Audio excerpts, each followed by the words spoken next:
Assalamualaikum warahmatullahi wabarakatuh. Perkenalkan, nama saya Azira Balkis dengan NIM B1B1211015. Baiklah, di sini saya akan menjalankan tugas video yang mana mata kuliahnya adalah Sistem Birokrasi Indonesia. Di sini saya yang pertama kali akan membahas sistem birokrasi menurut Max Weber. Birokrasi merupakan cara paling efisien untuk mendirikan organisasi, administrasi, dan korporasi. Max Weber melihatnya sebagai solusi yang jauh lebih baik untuk penataan daripada yang tradisional. Birokrasi partimonial berada dengan tipe rasional, terutama karena para jabatan yang bekerja tidak bebas disebandingkan orang yang diangkat secara kontraktual. Weber menemukan contoh-contoh tersebut dalam Imperium Romawi terakhir di negara Mesir kuno dan dalam Imperium Bizantium. Hakikat gagasan birokrasi partimona adalah pejabat atau bem mater, merupakan dasar bagi konsep mengenai birokrasi. Hal ini diperkuat dengan saringannya Weber menggunakan bem temtum atau staf pegawai sebagai suatu alternatif sebagai birokrasi dalam berbagai kesempatan.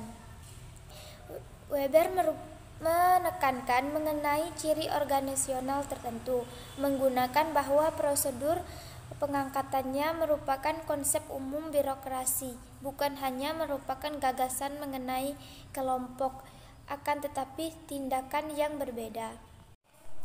Lanjut, pengertian birokrasi menurut Karl Marx. Karl Marx tidak terlalu banyak menyinggung soal birokrasi, namun konsep tentang birokrasi Marx berhubungan dengan negara, karena dalam hal ini Marx menganggap bahwa birokrasi sama halnya dengan negara. Dalam pedagangan Marx tentang negara, kita bisa melihat bahwa Marx menganggap pada hakikatnya negara adalah negara kelas, yaitu negara secara langsung atau tidak langsung dikuasai oleh orang-orang yang menguasai bidang ekonomi.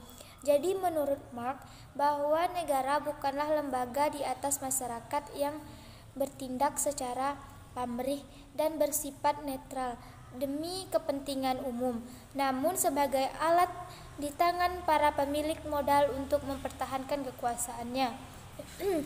Marx memperkenalkan gagasan birokrasi dalam kritikannya terhadap konsepsi Hegel tentang kekuasaan eksekutif negara. Dalam Filsafat Hak 1821, Hegel mengemukakan pandangan bahwa negara adalah kendaraan kepentingan umum, berbeda dalam kepentingan terpisah dan khusus anggota masyarakat sipil. Marx setuju dengan Hegel bahwa para birokrat adalah pilar utama kelas menengah, tetapi bertanya organisasi macam apa yang bisa dimilikinya jika bergantung pada keseimbangan kepentingan yang saling bertentangan antara pejabat dan kelompok istimewanya. Birokrasi mengubahnya instrumen yang dikuasai dan dijalankan oleh kelas berkuasa untuk menggenggam kepentingan. Justifikasi dan ekstensiasi dari birokrasi sepenuhnya tergantung kepada kelas yang berkuasa. Selanjutnya, pengertian birokrasi menurut Hegel. Renungan Hegel tentang birokrasi muncul dalam konteks filsafat sosial politiknya. Dilihat dari perspektif sistem pemikiran yang utuh, birokrasi adalah anasir konseptual yang tercakup dalam apa yang disebutnya roh objektif, yakni tahapan menengah dari rangkaian perjalanan roh untuk mengenal dirinya yang terminatifikasi dalam kehidupan sosial. Hegel memberikan dua karakter pokok pada masyarakat sipil. Pertama, setiap anggota masyarakat sipil berusaha mengejar kepentingan pribadinya. Mereka mengerahkan kekuatan reflektifnya dalam pertukaran pasar dan kodifikasi alam setelah dirinya keluar dari kepompong keluarga dalam rangkaian memenuhi tujuan tersebut. Anggota masyarakat sipil lainnya dipandang sebagai sarana untuk meraih tujuan pribadi.